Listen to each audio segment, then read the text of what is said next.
Ala bidzikrillah tatmainnul qulub. Maka hendaklah engkau selalu berzikir agar hatimu itu tenang. Hati itu seperti cermin. Kalau cermin itu tidak dibersihkan setiap hari, maka dengan demikian akan buram. Hati kita, kolbun kita, sudur kita, fuada kita juga begitu. Kalau kita tidak gosok, maka kita akan karatan. Kita tidak mir'ah itu, cermin itu tidak bisa memantulkan cahaya inner beauty kita. Nah, wajahnya kalau orang tidak biasa zikir itu kan muram, mimiknya tidak menyenangkan kan gitu kan. Kalau berzikir tidak, orang akan menjadi senyum dalam arti yang sebenar-benarnya, bukan senyum yang dibuat-buat. Satu sisi. Mengapa zikir itu harus dilakukan?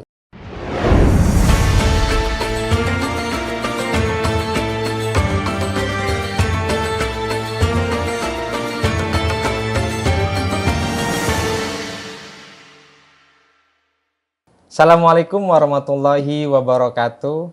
Berjumpa lagi bersama saya di channel YouTube Good Imun. Teman-teman sekalian, pada kesempatan kali ini kami sedang berada di rumah salah satu tokoh dan intelektual Nahdlatul Ulama. Beliau sekarang menjabat sebagai Ketua Umum Pengurus Pusat Ikatan Sarjana Nahdlatul Ulama. Sudah bersama kami Profesor Dr. Kiai Haji Ali Maskur Musa. Assalamualaikum warahmatullahi wabarakatuh. Waalaikumsalam warahmatullahi wabarakatuh. Makasih ini berkenan mampir di rumah saya. Terima kasih juga nih Mas Kiai sudah dipersilakan Ya, sama. Bagaimana kabarnya Kiai? Dengan Ramadan ini? seizin Allah, alhamdulillah. Alhamdulillah. Sehat, keluarga, saya sendiri, dan moga-moga kita betul-betul menginternalisasi nilai-nilai Ramadan, dan ini bentuk dari kasih sayang Allah kepada umatnya. Alhamdulillah. Karena tidak ada bulan semulia bulan Ramadan. Iya. Bulan Ramadan adalah bulan yang spesial bagi umat Islam gitu. Iya, begitu, betul. Kiai, kalau boleh tahu nih aktivitas Ramadan sedikit aja Kiai, dikasih bocoran apa saja Kiai? Aktivitas panjenengan selama Ramadan ini. Saya dengan seizin Allah baru 2 hari pulang dari umroh. Sehingga saya 4 hari sebelum bulan Ramadan di Madinah. Ramadan pertama di Mekah, pulang kira-kira 2 hari yang lalu. Dan mulai hari ini sudah ada kegiatan suluk Thariqah Naqsabandiyah Khalidiyah di pondok saya ini, karena saya mendapat amanah untuk membimbing para murid untuk bersuluk. Orang suluk itu kan namanya salik. Suluk itu berarti jalan menuju Allah. Jadi mereka 10 hari tidak pulang, ya zikir, sholat malam, membersihkan hati, membeningkan mata hatinya, jiwanya dibersihkan, sehingga dengan demikian semata-mata semua dipersiapkan, mendedikasikan untuk Allah.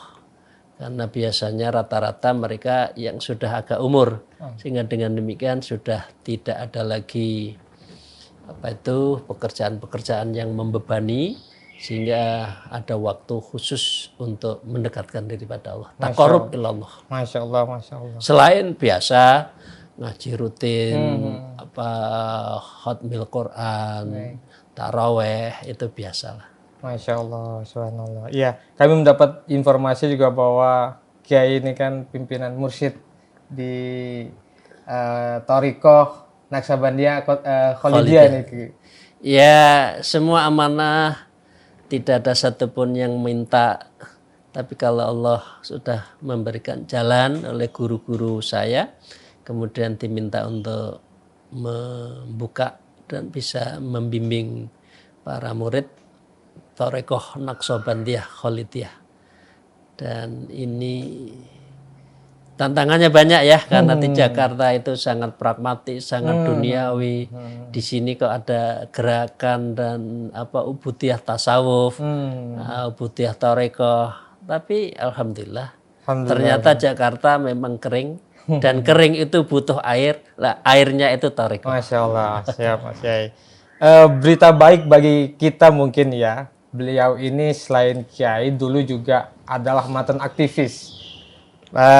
Dulu Kiai ini adalah mantan Ketua Umum PB PMI, begitu Kiai? Insya Allah. Tahun berapa itu? Tahun 1991 sampai dengan 1994. Oke. Jadi sudah, saya pernah menghitung, saya punya adik ketua umum di PB PMI itu sudah 10 generasi di bawah saya sampai sekarang ini. Iya. Baik, Kiai, mohon izin ini kita akan berbincang-bincang seputar Ramadan. Tapi kami penasaran dengan produk intelektual Kiai yang dulu pernah dicetuskan selama berorganisasi, yaitu adalah Trimoto PMI, Kiai. Yaitu ada zikir, fikir, amal soleh. Atas perenungan apa Kiai kemudian melahirkan produk intelektual yang maha dahsyat ini, Kiai? Saya terima kasih pada adik-adik saya, sahabat-sahabat saya sampai sekarang, dengan segala hormat dan bersyukur pada Allah, moto itu masih digunakan. Betul. Zikir, fikir, amal soleh, berarti sudah 11 generasi dengan saya masih tetap digunakan menjadi citra diri anak-anak pergerakan. Betul. Nah, waktu itu saya ketua umum terpilih tahun 1991 ya, 1991 di Pondok Gede, di asrama haji. Nah, setelah itu saya merenung. Satu di antaranya dengan seizin Allah ya, saya istikharah. Kira-kira PMI ini mau kita bawa kemana? Nah, ketika saat berzikir, saat istikharah itulah kemudian saya bertanya, PMI itu kan mahasiswa. Mahasiswa itu intelektual. Intelektual dalam Islam, dalam Al-Quran disebut dengan ulul albab. Karena itu saya mencari substansi ulul albab itu apa. Nah, kemudian itulah saya menemukan salah satu ayatnya, 2 ayat yang digabung itu ya. Di antaranya adalah dengan inna fi khalqis samawati wal ard wa ikhtilafil laili wan nahari la ayatil liulil albab. Jadi pergantian siang malam, pagi sore ya, dan diciptakan bumi dan langit, itu semua adalah tanda-tanda bagi orang yang ulul albab, orang yang berpikir, orang intelektual, cendekia. Nah, siapa sih ulul albab? Disitulah kemudian ketemu alladzina yadhkurunallaha qiyaman wa qu'udan. Seorang ulul albab itu adalah orang yang selalu berzikir siang malam, sempit, dalam keadaan lapang, ya, dalam keadaan berdiri, berbaring, harus tetap berzikir. Yang kedua, wa yatafakkaru, dan selalu bertafakur terhadap penciptaan samawat wal ard. Karena penciptaan samawat wal ard itu sungguh Allah menciptakan itu tidak sia-sia. Rabbana ma khalaqta hadza batina subhana faqina, ada benar kan? Nah, dengan demikian 2 itu ketemu bahwa ulul albab itu adalah zikir dan fikir. Tidak boleh orang hanya berfikir karena manusia di dalamnya ada kolbunnya, ada sudurnya, ada fuadanya. Tapi manusia sebagai khalifatul fil ard, dia adalah yang juga punya fikir karena punya kemampuan akal. Sehingga akal dan hati itu harus ketemu. Zikir dan fikir. Nah, untuk apa? Nah, untuk apa itulah yang saya sebutkan setelah melihat orang kata iman selalu berkaitan dengan amal soleh. Apa artinya? Seseorang itu dinamakan soleh individual kalau dia tidak mempunyai kesalehan sosial, komunal. Karena itu saya sebutkan setiap amanu pasti soleh. Alladzina amanu wa amilus soleh. Jadi seorang yang intelektual adalah mereka yang berzikir setiap saat, berpikir terhadap semua ayat-ayat Allah di satu sisi dan diabdikan untuk amal soleh, kepentingan orang banyak. Nah, inilah sublimasi dari substansi misi seorang intelektual, ya zikir, fikir dan amal soleh. Dan bersyukurlah alhamdulillah sampai sekarang ini masih terus dipakai oleh adik-adik sampai sekarang. Kalau di PMI itu teks sakral itu NDP. Salah satunya adalah moto zikir, fikir, amal soleh itu, Mas Kiai. Ngomong-ngomong soal zikir nih, Kiai ya. Ini kan kita sudah masuk di 10 Ramadan ini. Iya, iya. Saya pernah mendengar salah satu kultum Kiai mengatakan bahwa bulan Ramadan ini adalah bulan ketakwaan. Yeah. Artinya di bulan Ramadan ini kan kita berupaya untuk selalu berzikir, mengingat Allah. Zikir ini juga kan berarti adalah mempertebal hubungan kita kepada Allah gitu Kiai. Yeah. Hablum minallahnya itu dipertebal. Kemudian Kiai anak-anak muda ini Kiai ya. Ini kebetulan kan penonton kita ini banyak anak muda ya. Yeah. Anak muda ini terkenal dengan penyakit sosial yang namanya itu mental illness. Yeah. Atau bahasa sederhananya galau lah Kiai. Bagaimana Kiai menjelaskan zikir ini tadi untuk mengobati rasa galau, rasa cemas terhadap kehidupan dan sebagainya Kiai? Al-Quran telah mengatakan ya, zikir itu adalah obat. Zikir itu adalah yang bisa menenangkan. Betul. Ala bizikrillah tatmainnul qulub. Maka hendaklah engkau selalu berzikir agar hatimu itu tenang. Jadi dengan demikian, zikir itu mempunyai 3 sisi. Sisi yang pertama memang manusia itu ada jiwa, bisa disebut dengan hati, bisa dengan sudur, atau orang secara umum mengatakan kolbun ya, kolbel itu sesuatu yang bisa naik turun, ya konduktor atau selotor. Nah, agar jiwa ini ya hati ini bagus, maka perlu ada zikir. Jadi orang menyebut hati itu harus digosok, hati itu harus dilapisin agar tidak karatan. Di dalam ilmu tasawuf disebutkan al-qalbun kal mir'ah. Hati itu seperti cermin.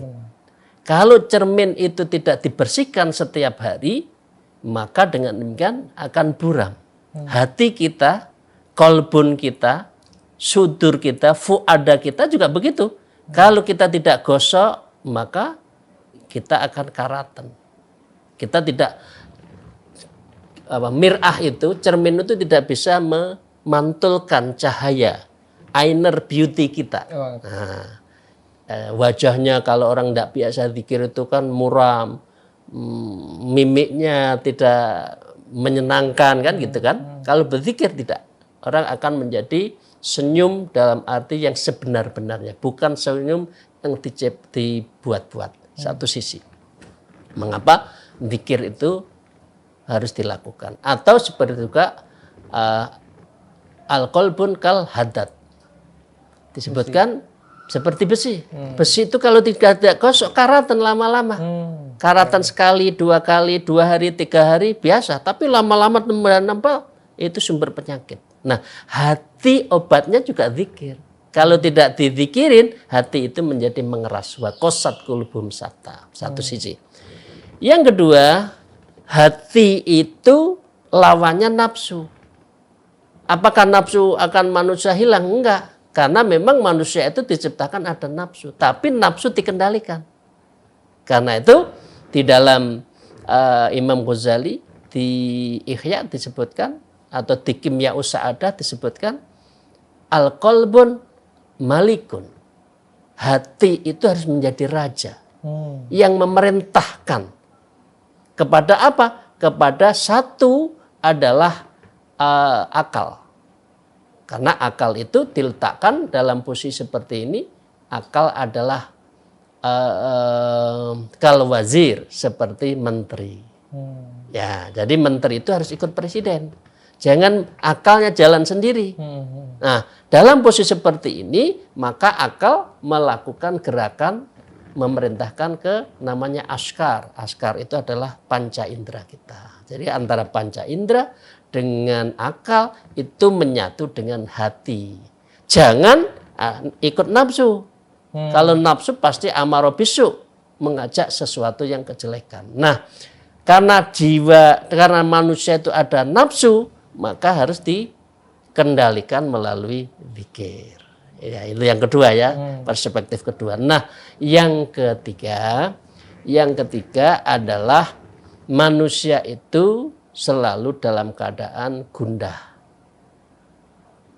Ada sedikit takut, takut nggak bisa, maaf anak-anak muda ya, takut nggak dapat jodoh, takut nggak dapat pekerjaan, takut nanti tidak akan maju, takut kalau persaingan kalah. Nah, itu berarti dia tidak ridho terhadap apa yang diputuskan Allah. Tapi kalau orang sudah meletakkan dasarnya ridho terhadap putusan Allah dan itu based on-nya adalah zikir, maka hidup itu menjadi tenang. Hidup itu menjadi wajar-wajar saja dan kita serahkan pada Allah. Karena manusia itu kan resat dari tiga itu, karena ada hati, karena ada nafsu, dan ada ketakutan, maka seseorang itu harus ada namanya roja, harapan. Nah, berpengharapan yang baik pada Allah itu hanya kepada mereka yang zikirnya kuat. Kalau zikirnya tidak kuat, kalau ada masalah biasanya putus asa. Betul. Nah, karena itu kalau zikirnya baik, akan menentukan dua. Roja, di satu sisi keinginan, berpengharapan, tapi juga ada khauf. Karena Allah juga akan tidak meridhoi. Nah, karena itu orang yang berzikir itu menyeimbangkan antara roja wal khauf. Inilah pentingnya zikir, khususnya anak-anak muda. Jangan pernah tidak berzikir. Karena zikir itu adalah menenangkan hati. Tazkiyatun nafas wa tasfiyatul qalbi. Menjernihkan jiwa kita. Dan tasfiyat qalbi yaitu membeningkan mata hati kita. Baik, ya. Ya, anak-anak muda yang sering galau nih kayaknya kurang berzikir nih. Iya, dia generasi galau. Nah. Ya. Apalagi sekarang ya, generasi milenial ya. Banyak godaan di luar agama ya. Betul. Hedonis, kemudian pragmatis dan sebagainya. Ini kalau tidak dikendalikan dengan jiwa yang bersih, mata hati yang bening, ya kira-kira dia akan resah. Nah, obatnya itu hanya satu, zikir. Zikir. Atau mau lebih serius itu ikut thariqah. Nah, thariqah lebih tersistematis. Thariqah adalah kaifiat orang mendekatkan kepada Allah yang auratnya itu terukur. Berapa kali sehari, apa saja, makomatnya berapa, dan itu terukur. Masya Allah. Iya.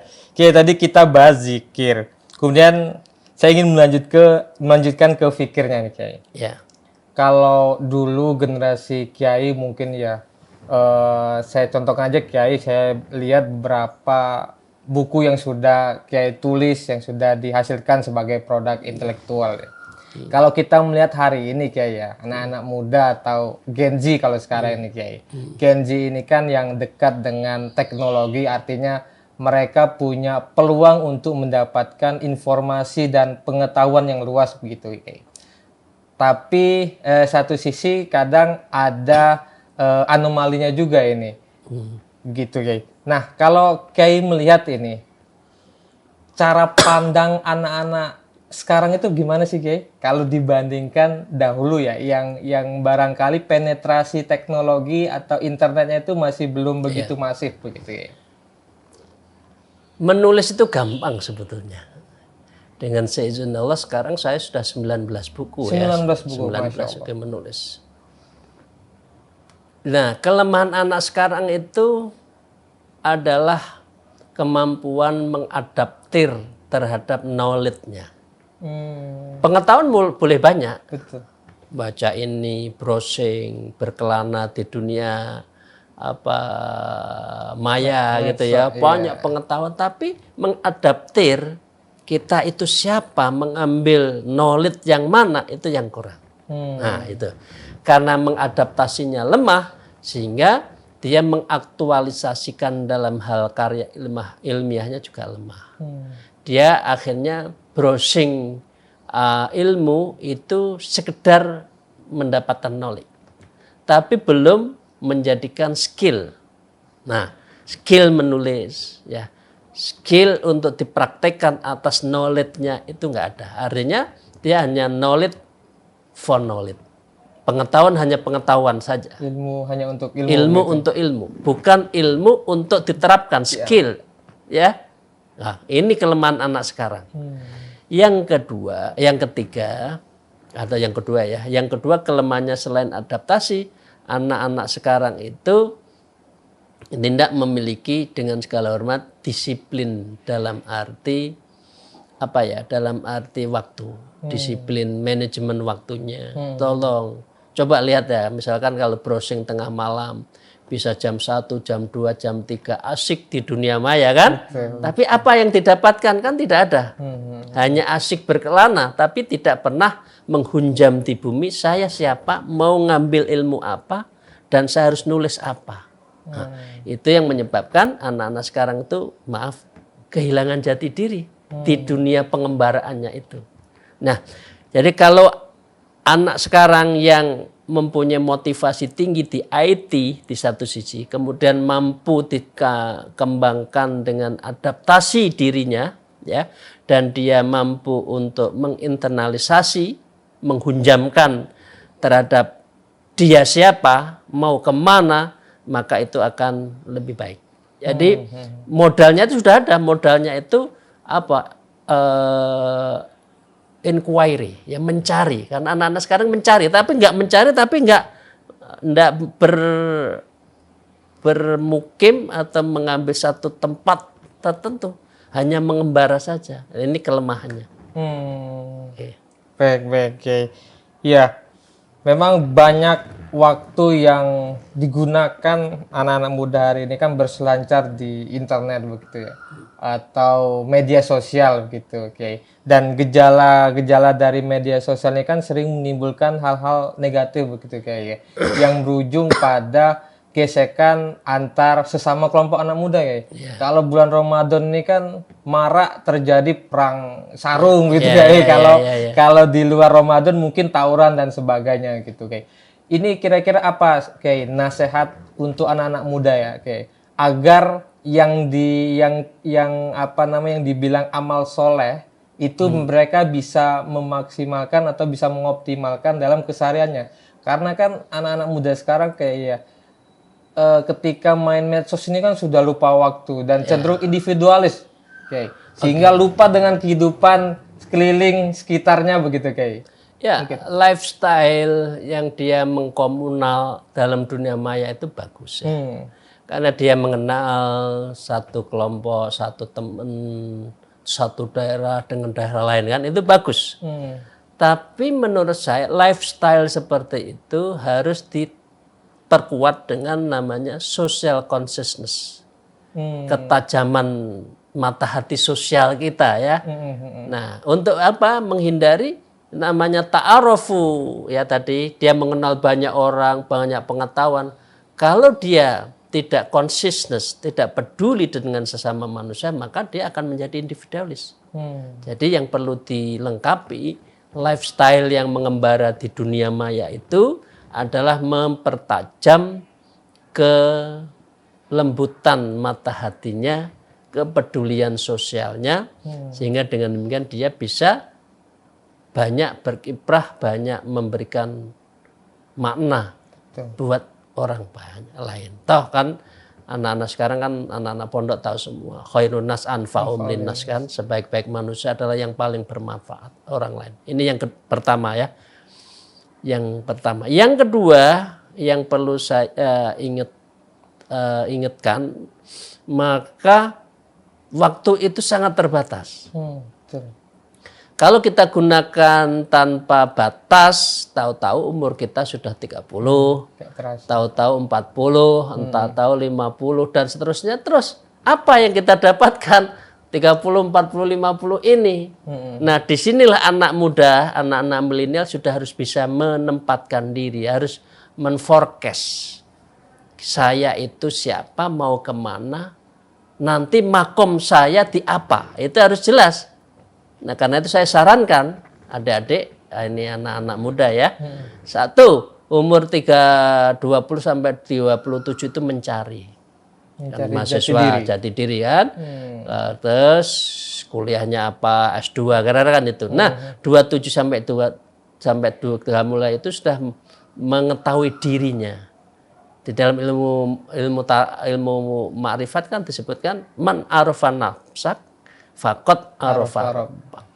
Siapa yang tahu dirinya, artinya 27 sampai 30 tahu saya itu siapa. Saya itu Ali Maskur katakan. Ya, siapa sih Ali Maskur? Sudah terbaca. Sampai 30 mandek untuk bertanya siapa saya. Baru 35 ke atas baru mengatakan saya mengabdi di mana. Nah, mengabdi mana itu mau politisi kah? Atau jadi birokrat kah? Atau bisnismen kah? Atau kita ilmuwan kah? Itu sudah harus dipegang. Jangan lost control manajemen waktunya ini. Sehingga nanti umur 40, 50 nggak tahu siapa.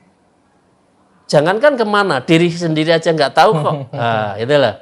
Nah, baru 35 sudah menempatkan, umur 45 itu sudah namanya dalam posisi dia itu istilah enrichment, memperkaya diri. Memperkaya bukan dalam arti uang ya, tapi memperkaya, empowering diri. Oh, kalau saya jadi politisi umur 45 saya sudah harus lektor katakan. Nah, kalau jadi birokrat 45 itu sudah eselon 3 ya, menuju eselon 2 ya gitu kan. Sudah harus baru bisnismen, asetnya sudah berapa, marketnya sudah berapa. Nah, baru 55 itu sudah the peak, puncaknya seseorang itu ketika dia umur 55 sampai 60. Ketika 60 baru di maintain. Nah, di maintain itu dijaga. Kalau jadi politisi, bagaimana politisi yang dipercaya. Kalau birokrat, bagaimana tidak ada kesalahan, maaf, korupsi atau fraud, sehingga orang percaya menjaga amanah dan seterusnya.